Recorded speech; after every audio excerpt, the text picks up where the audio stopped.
Sweat is actually the body's pretty brilliant, built-in cooling system.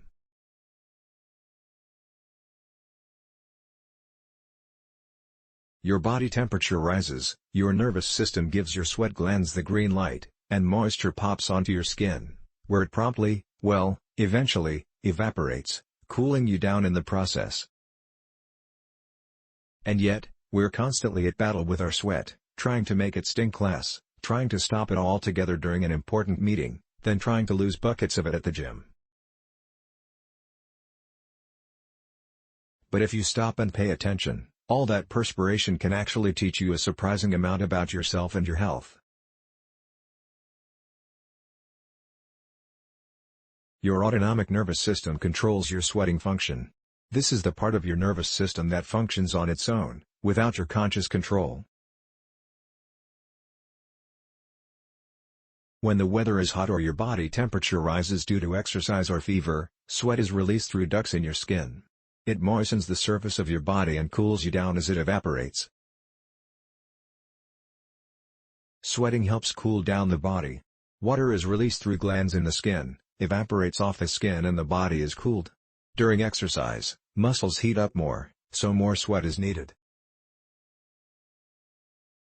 It is important to stay hydrated and avoid excessive heat during the hot summer months because we lose a lot of body fluid through sweat. But does this mean you should avoid sweating at all costs?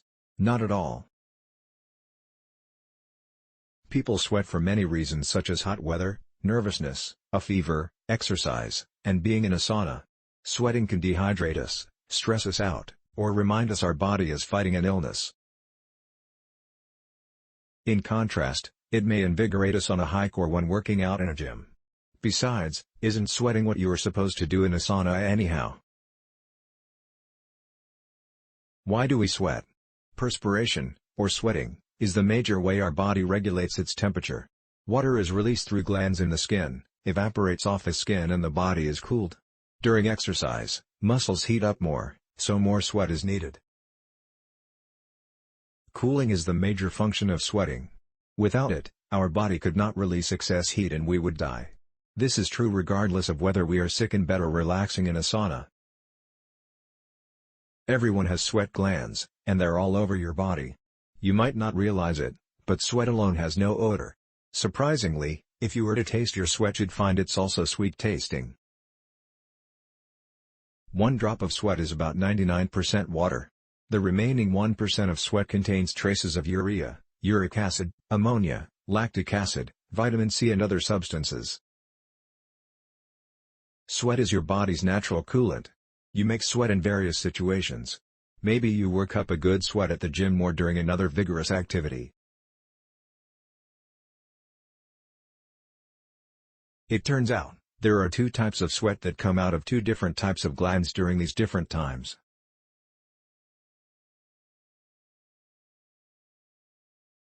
One. Common sweat, eccrine, the light, watery sweat that happens when you're active on a summer day. This type of sweat cools as it evaporates off your skin, and soaks your shirt when you exercise. 2. Stress sweat, apocrine. This type of sweat feels thick and actually contains fat. It's produced during times of extreme stress and comes from the roots of body hair in your armpits, scalp and groin area. Why does sweat create body odor? Or when to know excessive sweating is a problem? Everyone has a personal odor. Normal amounts of bacteria on your skin interact with common sweat to create your personal scent. But when you have too much bacteria on your skin or in your clothes, this can cause what's known as BOA, yes, body odor. Maybe you've been in a locker room and smelled that distinctive scent. But what causes some people to smell funky? Sweat itself has no smell. But when it comes into contact with bacteria on your skin, that's when things begin to turn foul. Bacteria eat organic particles in your sweat and excrete digestive gas, and what you smell is bacterial flatulence. Yes, you heard that right. Bacteria farts. If that's not enough to make you run for the shower, consider this: when stress-induced apocrine sweat comes into contact with even normal amounts of bacteria, it can stink even worse. What about stinky feet? We've all known someone with stinky feet. But did you know each foot has about 250, Sweat glands producing an average of a pint of sweat a day. Lace thick foot in airless leather or, even worse, man-made pleather shoes with all of your foot's natural bacteria and fungus for 8 to 12 hours, and what do you think is going to happen?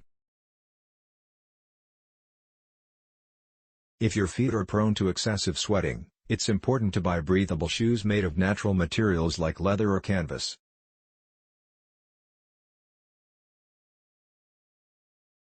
There are other things you can do to combat sweaty stinky feet, such as keeping your feet dry, buying breathable socks that wick moisture away from your skin. You can also use over-the-counter foot antiperspirant. What if you can't stop sweating? Some people seem to sweat excessively no matter what the situation. If you feel like you sweat more than normal amounts and nothing seems to help, you may have a condition called hyperhidrosis. You may experience hyperhidrosis over your whole body, or you might experience it in a more localized place, like your palms, feet, face or armpits. When sweating is more serious, a sudden outbreak of heavy sweating can also indicate serious medical issues, such as a heart attack. It's also associated with certain metabolic issues, such as diabetes and some thyroid conditions. It can happen with some cancers. The bottom line is, if you're sweating excessively and nothing seems to help, it's best to see your doctor.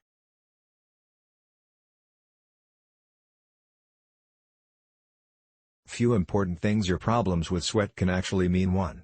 Excessive sweat might be caused by you stressing out. Stress and anxiety not only negatively affect your body, but they also manifest themselves in the form of sweat. This type of sweat is also extra smelly because it contains fat and protein mixed with skin bacteria.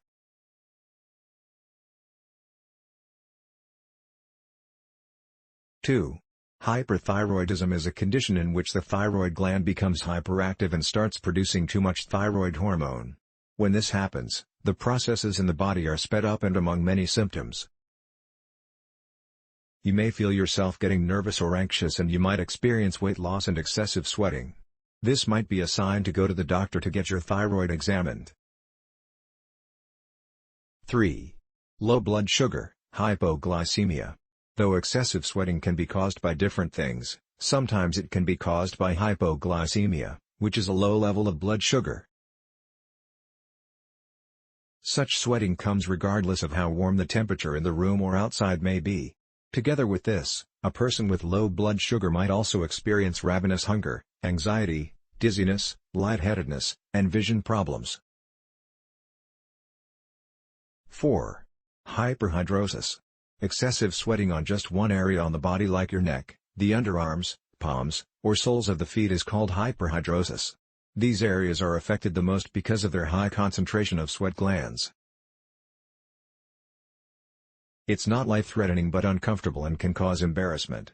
Hyperhidrosis is sometimes followed by irritating and painful skin problems and anxiety. If you notice sweat stains on your t-shirt around your armpits, or if your palms are always wet, it's better to consult a doctor. Luckily, there are remedies that can reduce symptoms. 5. Menopause. It feels like an intense heat in your chest that follows up to your head, accompanied by excessive sweat. This happens due to upcoming menopause, or perimenopause. Sweating, dysfunction of the menstrual cycle, migraines, hot flashes, and chills happen as a result of changing estrogen levels. 6. Obesity. Obesity is a disorder characterized by the presence of a big amount of body fat. Genetics, inactivity, an unhealthy diet, eating habits, certain medications, and lack of sleep can all cause obesity and can lead to further health problems. Obesity causes secondary hyperhidrosis that is not a primary cause, but can signify another underlying condition, and makes life uncomfortable. Sweating is a normal bodily function. Beginning at puberty, most people start to use antiperspirants to minimize sweating and odor.